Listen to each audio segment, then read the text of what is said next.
Alright, look. I know Sonic Battle isn't everyone's favorite Game Boy Advance game. The controls are weird, the AI can be busted, and yes, the story mode can feel like a weird fever dream. For some reason, I can't stop coming back to it. It feels like this awkward little cousin of the Sonic Advance games. It doesn't play like them, but it feels like them, you know? Same art style, same universe, same characters. Heck, even the menus look like they were ripped straight out of Sonic Advance 2 or 3. It's like this weird connective tissue that people kind of forgot about. Honestly, the Sonic Advance trilogy, man, it's still my favorite 2D Sonic outside the Genesis ones. Advance 1, well, pure and simple, just Sonic being Sonic. Advance 2, fast and slippery. And Advance 3? That one just went wild. I let you pair characters like a tag team brawler. It's chaotic, but I kinda love it. And that's why Sonic Battle hits different, because it's still part of the Advance vibe, just with some weird angle. It's more story driven, more emotional, yet somehow more real. Alright, so where does Sonic Battle fit amongst its GBA siblings? So timeline wise, Sonic Advance first came out in 2002, Sonic Advance 2 came out in 2003, and Sonic Battle is wedged between 2 and 3, coming out in January of 2004. Then, mid-year, Sonic Advance 3 comes out in June. But story-wise, Sonic Battle fits between Advance 2 and 3.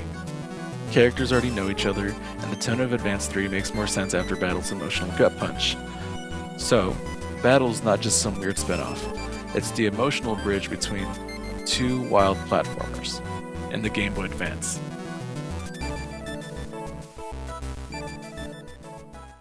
While Sonic was doing his Advance thing on the GBA, on consoles he was doing this whole other thing.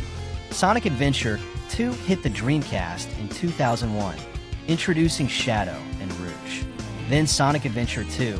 Battle dropped on GameCube in 2002, Sonic's first big step onto Nintendo hardware. Sonic Heroes came out in 2003/2004, bringing team mechanics and a lighter tone. Meanwhile on GBA, you had Pinball Party, Mega Collection, all that jazz. It was a chaotic, experimental time for Sonic. 3D was messy but ambitious. And the GBA, it felt like a throwback and a reboot at the same time. You weren't getting watered-down Sonic games on handhelds. You were getting full-on Sonic experiences just in 32-bit pixel form.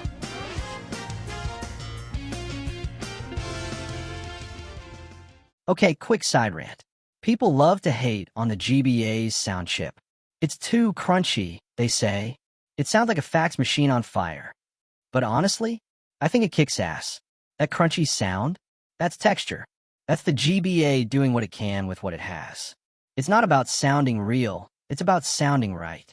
Play the Sonic Battle character, select music, or Advance 3's final boss theme. As a matter of fact, let me play it for you.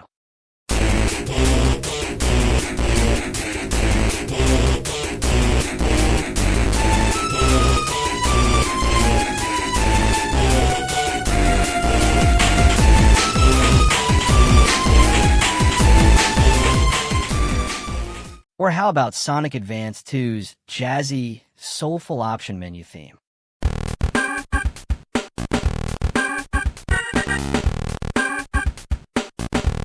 While yes, the midis are crunchy, that organ and bass are catchy, I don't know how anyone craps on a sound chip. So yeah, Sonic Battle is kind of a mess, but it's a memorable mess. It's part of a bigger story that started with Sonic Advance and ended with one of the wildest tag systems ever put into a platform. It was emotional, ambitious, crunchy, and totally unique. If you never gave it a chance, or if you bounced off it years ago, maybe try again. Play it not just as a fighting game, but as this weird lost chapter in Sonic history. The one where a robot learned to laugh. Maybe it's just nostalgia talking, but I think Sonic Battle deserves more love. And hey, if nothing else, that soundtrack still bangs. Well guys, that's all I had to say for this video.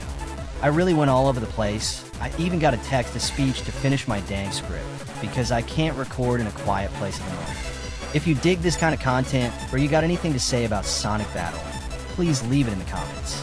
This is Higher Construct, aka Hi-Co, and I am out.